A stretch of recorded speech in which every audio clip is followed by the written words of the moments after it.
Foreign institutional investors మన Indian stock market నుంచి profit book చేసుకొని వాళ్ళు వేరే కంట్రీకి వెళ్ళి ఇన్వెస్ట్మెంట్ చేస్తున్నారు.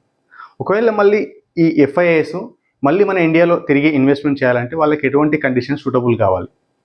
ఈరోజు వీడియోలో అసలు అలాంటి సూటబుల్ కండిషన్స్ ఏమేమి, అలాంటి సూటబుల్ కండిషన్స్ ఎప్పుడు క్రియేట్ అవుతాయి, అలా అయినప్పుడు వాళ్ళు ఏ విధంగా ఇన్వెస్ట్మెంట్ చేస్తారు అనేది చెప్తా ఫ్రెండ్స్. ఈరోజు వీడియో చూస్తే మాత్రం మీకు కంప్లీట్గా అవగాహన అనేది వస్తుంది ఫ్రెండ్స్. ఈ వీడియోలో అసలు ఏంటంటే కొన్ని వాల్యుయేషన్ మ్యాట్రిక్స్ ఉంటాయి. అంటే మనకు నిఫ్టీ పీఈ కానీ, లేకుంటే బఫెట్ ఇండికేటర్ కానీ, అండ్ కొన్ని ఎకనామిక్ ఇండికేటర్స్ అంటే మనకు అది స్ట్రక్చరల్ ప్రాబ్లమ్స్ వల్ల వస్తాయి. అంటే మన ఇండియన్ ఎకానమీ ఏ విధంగా, ఫారెక్స్ రిజర్వ్స్ కానీ, లేకుంటే ఎలా ఇండస్ట్రీ డెవలప్ అయినాయి, దానివల్ల మనకి ఏంటంటే ఎకానమీ ఎట్లా డెవలప్ అవుతుందని చెప్తా ఫ్రెండ్స్. ఈ వీడియోలో ఒకటొకటి అంటే చెప్పుకుంటూ పోతే మీకు ఐడియా వస్తుంది ఫ్రెండ్స్. ఇందులో ఏంటంటే ఫ్రెండ్స్ అంటే మనకు ఎకనామిక్ కండిషన్స్లో ఒకటి ఏంటంటే మనకు వాల్యుయేషన్ మాట్రిక్స్, అంటే ఒకవేళ నిఫ్టీ ఒక పిఈ ఏ విధంగా ఉంది, అంటే దాని వాల్యుయేషన్ ఏ విధంగా ఉంది అనేది చెప్తాం. ఒకటి ఏంటంటే మనకు నిఫ్టీ పిఈ అనేది నార్మల్ మన స్టాక్ పిఈ లాగానే మనకు నిఫ్టీ వాల్యూ డివైడ్ బై దాని ఎర్నింగ్స్ మనకు ఏ విధంగా ఉంటుందో దాన్ని నిఫ్టీ పిఈ అంటారు. ఒకవేళ నిఫ్టీ మీడియం పిఈ వచ్చేసి ఆల్మోస్ట్ లైక్ 22 ఉంటుంది, కానీ ఇప్పుడు నిఫ్టీ పిఈ వచ్చేసి 20 ఉంది.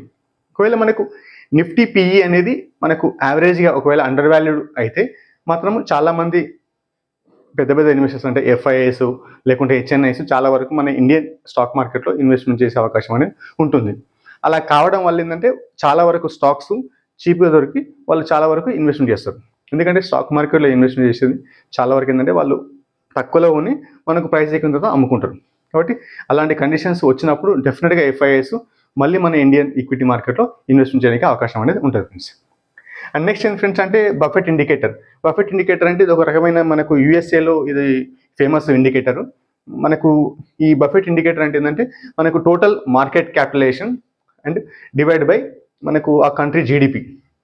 ఒకవేళ ఆ కంట్రీలో అన్ని కంపెనీలు, ప్రతి కంపెనీ అనేది మనకు స్టాక్ మార్కెట్లో లిస్ట్ అయి ఉంటే అలాంటప్పుడు ఆ total market capitalization by GDP అనేది నియర్ టు 1 అన్నట్టు.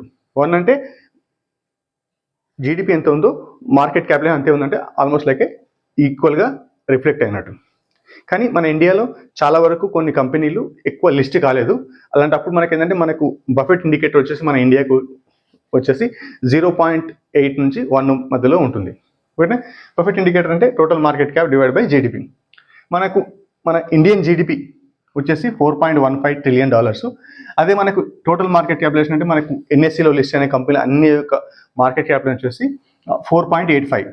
ఎప్పుడైనా సరే స్టాక్ మార్కెట్ అనేది అజంప్షన్స్ పైన ఊహించుకొని స్టాక్ ప్రైస్ పెరగడం తగ్గడం జరుగుతుంది. కాబట్టి చాలా వరకు స్టాక్ మార్కెట్ వాల్యూ అనేది ఎక్కువ ఉండే అవకాశం ఉంటుంది.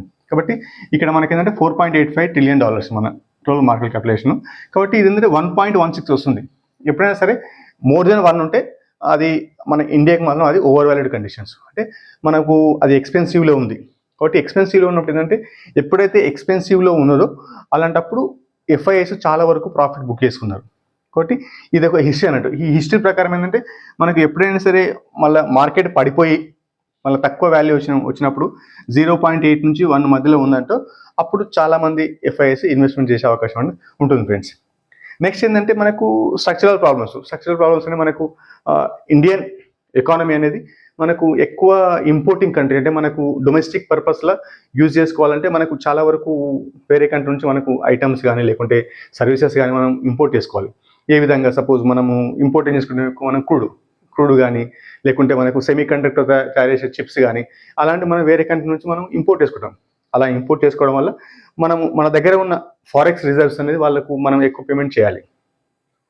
ఒకవేళ మనం ఆ ట్రేడ్ అకౌంట్ అంటే మనకు ఎక్స్పోర్ట్స్ మైనస్ ఇంపోర్ట్, ఒకవేళ ఎక్స్పోర్ట్స్ మైనస్ ఇంపోర్ట్స్ అనేది మనకు పాజిటివ్ అయింది అనుకో, అంటే మనకు ఎక్కువ ఎక్స్పోర్ట్ చేస్తే దాన్ని సర్ప్లస్ అంటారు. ఒకవేళ మనకు ఆ ఎక్స్పోర్ట్ తక్కువ ఉండి ఇంపోర్ట్స్ ఎక్కువ ఉంటే అప్పుడు నెగిటివ్ వస్తుంది, దాని ఏమంటారు డిఫిసిట్ అంటారు. ఎక్కడైనా సరే ఇది ఏంటంటే స్ట్రక్చరల్ ప్రాబ్లం. అంటే మనకు ఈ ఎక్స్పోర్ట్స్ అనేది మన ఇండియా నుంచి ఎక్కువ ఏంటంటే ఐటీ సర్వీసెస్, అంటే మనకు ఐటీ కంపెనీ ఐటీ సర్వీసెస్ ఎక్కువ ఎక్స్పోర్ట్ చేస్తాం, సర్వీసెస్ ఎక్కువ చేస్తాం. కొన్నిసార్లు మనకు మర్చెంటైజ్ అని మనకు కొన్ని ఫ్యాక్టరీ ఒక వస్తువులు కూడా తయారు చేసి కూడా అమ్ముతాం. ఎందుకంటే ఫార్మా కానీ లేకుంటే జెమ్స్ కానీ జ్యువెలర్స్ కానీ మనం ఎక్కువ వాళ్ళకు మనం ఫారిన్ కంట్రీస్కు అమ్ముతుంటాం.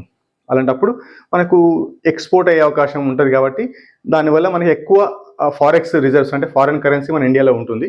దానివల్ల ఒకవేళ మనం ఇంపోర్ట్ చేసుకున్నప్పుడు వేరే కంట్రీ నుంచి మనం ఆ ఫారెక్స్ రిజర్వ్స్ తీసి మనం వాళ్ళకు ఇస్తాము. దీనివల్ల ఏముంటుందంటే మనకు రూపీ యొక్క ప్రెజర్, రూపీ పైన ఉంచే ప్రెజర్ అనేది తగ్గుతుంది. దానివల్ల మనకు రూపీ అనేది ఎక్కువ డిప్రిషియేట్ కాదు. ఒకవేళ ఎప్పుడైనా సరే ఫారెన్ ఇన్వెస్టర్స్ వాళ్ళు స్టాక్ మార్కెట్ నుంచి ఎక్కువ అమ్మినప్పుడు వాళ్ళకి ఎక్కువ మొత్తంలో డాలర్లు కావాలి. అలాంటప్పుడు మన దగ్గర ఫారెక్స్ రిజర్వ్స్ లేకుంటే మనము చాలా వరకు మన రూపీ పైన ప్రెజర్ వస్తుంది. ఎందువల్లంటే మనము వేరే వాళ్ళ దగ్గర నుంచి మన లోన్ తీసుకొని వాళ్ళకు డాలర్ రూపంలో ఇవ్వాలి. అలాంటప్పుడు మనకు రూపీ పైన ప్రెజర్, డిమాండ్ డాలర్కి ఎక్కువ ఉంటుంది కాబట్టి దానిపైన రూపీకి అనేది ప్రెజర్ ఎక్కువ ఉంటుంది.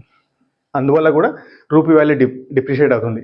దానివల్ల ఏంటంటే ఎఫ్ఐఎస్ ఎప్పుడైతే ఇండియన్ ఈక్విటీ మార్కెట్లో ఇన్వెస్ట్ చేస్తారో రూపీ యొక్క వాల్యూ డిప్రిషియేట్ అయితే వాళ్ళకు వచ్చే నెట్ రిటర్న్ అనేది చాలా తక్కువ ఉంటుంది. ఓకేనా ఫ్రెండ్స్, దీని గురించి అసలు ఎఫ్ఐఎస్ ఎందుకు ఇండియన్ లీవ్ చేస్తున్నారు అనేది నేను ఒక వీడియో చేశాను. ఆ వీడియో యొక్క లింక్ డిస్క్రిప్షన్లో పెడతాను, మీరు చూడండి ఫ్రెండ్స్. దాన్ని చూస్తే మీకు కంప్లీట్గా అవగాహన వస్తుంది.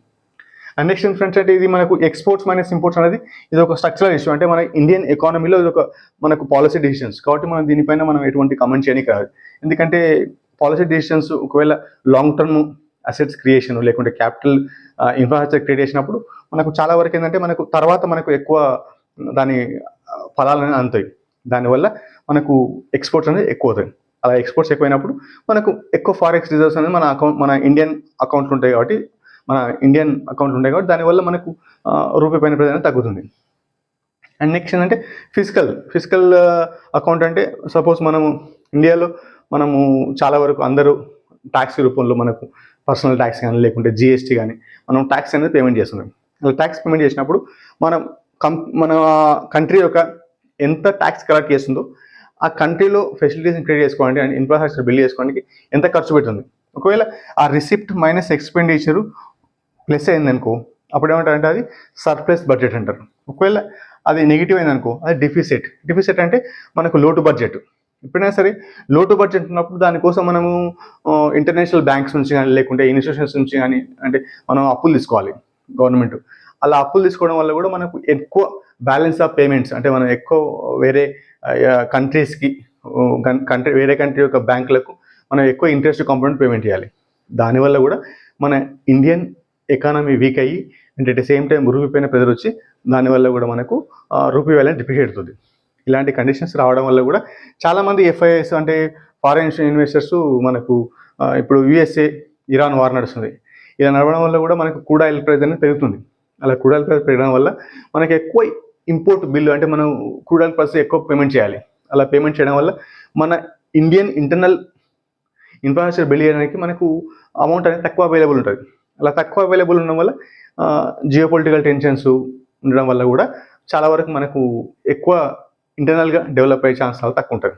అండ్ నెక్స్ట్ ఏంటంటే మనకు ఈ మధ్య ట్రంప్ సార్ చాలా వరకు ఏంటంటే ఐటీ సర్వీసెస్ పైన టారిఫ్ వేస్తున్నాడు.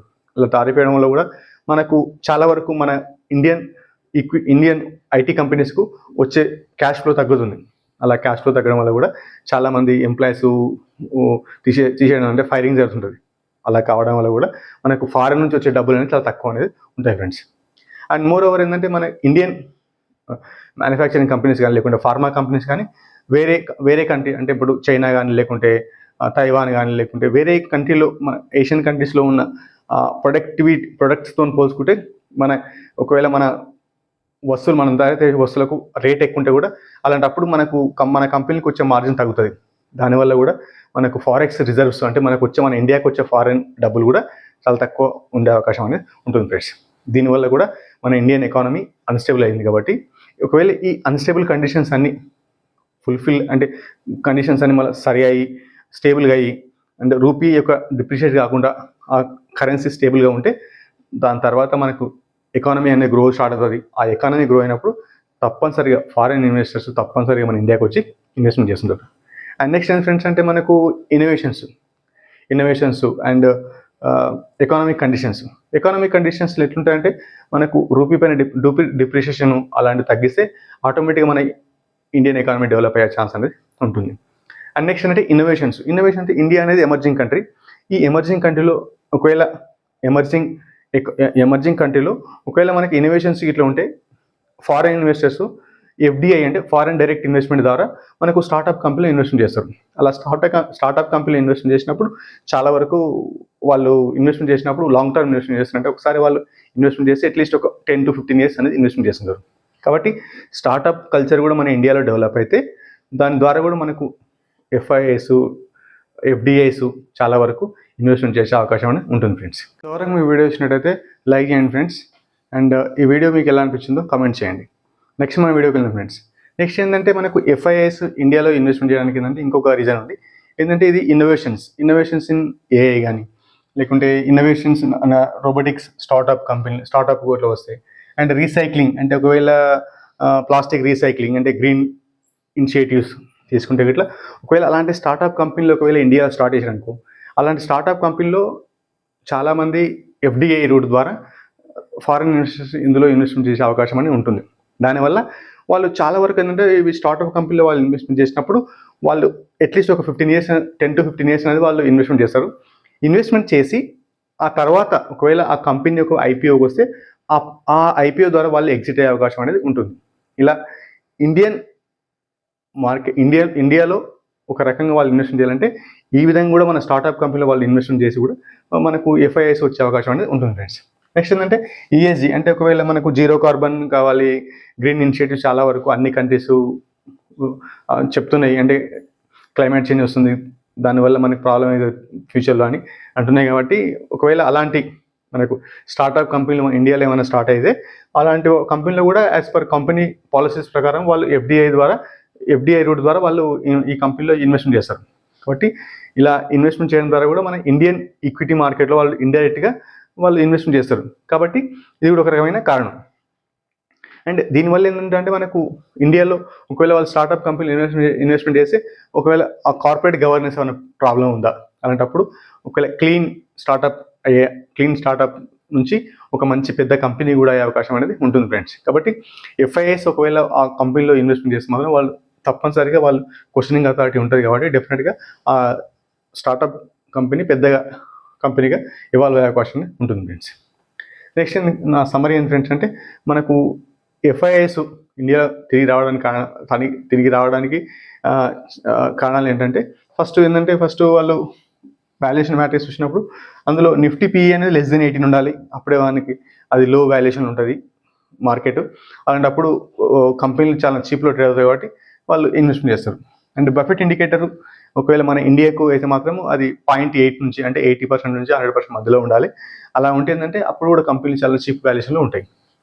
అండ్ నెక్స్ట్ ఏంటంటే ఫారెక్స్ రిజర్వ్స్ ఇది పాజిటివ్ ఉండాలి. ఈ ఫారెక్స్ రిజర్వ్స్ అంటే పాజిటివ్ అంటే ఎప్పుడు గ్రో అవుతుండాలి. ఈ ఫారెక్స్ రిజర్వ్స్ పాజిటివ్ ఉండాలంటే మనకు స్ట్రక్చరల్ ప్రాబ్లమ్స్ అంటే ఒకవేళ మన ఇండియన్ ఎకానమీలో అంటే ఒకవేళ మనకు మర్చెంటైజ్ కంపెనీస్ అంటే ఎక్కువ మ్యానుఫ్యాక్చరింగ్ కంపెనీస్ ఎక్కువ స్టార్ట్ అయ్యి లేకుంటే ఐటీ సర్వీసెస్ లేకుంటే ఏఐ కానీ డెవలప్ అయితే కూడా అలాంటప్పుడు కూడా ఎక్కువ వచ్చే అవకాశం అనేది ఉంటుంది ఫ్రెండ్స్. ఎందుకంటే ఏఐ డెవలప్ కావడం వల్ల ఎఫిషియన్సీ పెరుగుతుంది. అందువల్లనే రీసెంట్గా నాస్డాక్ కూడా చాలా వరకు లైఫ్ టైం హైకి వెళ్ళింది. ఎందుకంటే అది ఒక రకమైన బూమ్. కాబట్టి అలాంటి స్టార్టప్ బూమ్ మన ఇండియాలో ఇట్లా వస్తే మాత్రం మన ఇండియన్ స్టాక్ మార్కెట్ కూడా మంచిగా పెరిగే అవకాశం అనేది ఉంటుంది ఫ్రెండ్స్. అండ్ ట్రేడ్ సర్ప్లస్ ఉంటే మంచిగా మనకు రూపీ అనేది స్ట్రాంగ్ ఉంటుంది. కాబట్టి మనకు డెఫినెట్గా ఎఫ్ఐఎస్ తిరిగి మన ఇండియాకి వస్తారు. అండ్ ఫిజికల్ ఒకవేళ మనకు ఎక్కువ ట్యాక్స్ కలెక్ట్ అయ్యి ఎక్కువ గ్రోత్ ఇన్ఫ్రాస్ట్రక్చర్ డెవలప్ చేస్తే ఆటోమేటిక్గా ట్యాక్స్ అనేది కలెక్ట్ అవుతుంది. కాబట్టి అది కూడా సర్ప్లస్ ఉంటే మాత్రం కూడా ఇండియా వైపు చాలా వరకు ఇన్వెస్ట్ చేసే అవకాశం ఉంటుంది friends. And startup in AI అంటే ఆర్టిఫిషియల్ ఇంటెలిజెన్స్ కానీ లేకుంటే రోబోటిక్స్ కానీ అలాంటి వాటిలో స్టార్టప్ కంపెనీలు వచ్చినాయనుకో చాలామంది ఏంటంటే ఎఫ్ఐఎస్ ఎఫ్డిఐ రూట్ ద్వారా ఇన్వెస్ట్మెంట్ చేసే అవకాశం ఉంటుంది ఫ్రెండ్స్. ఓకేనా friends. And thank you friends. మీరు ఇంతవరకు వీడియో వచ్చినట్టయితే నేను ప్రతి వారం ఫైనాన్షియల్ అవేర్నెస్ గురించి ఒక వీడియో చేస్తున్నాను. కాబట్టి నా ఛానల్ సబ్స్క్రైబ్ చేసుకోండి.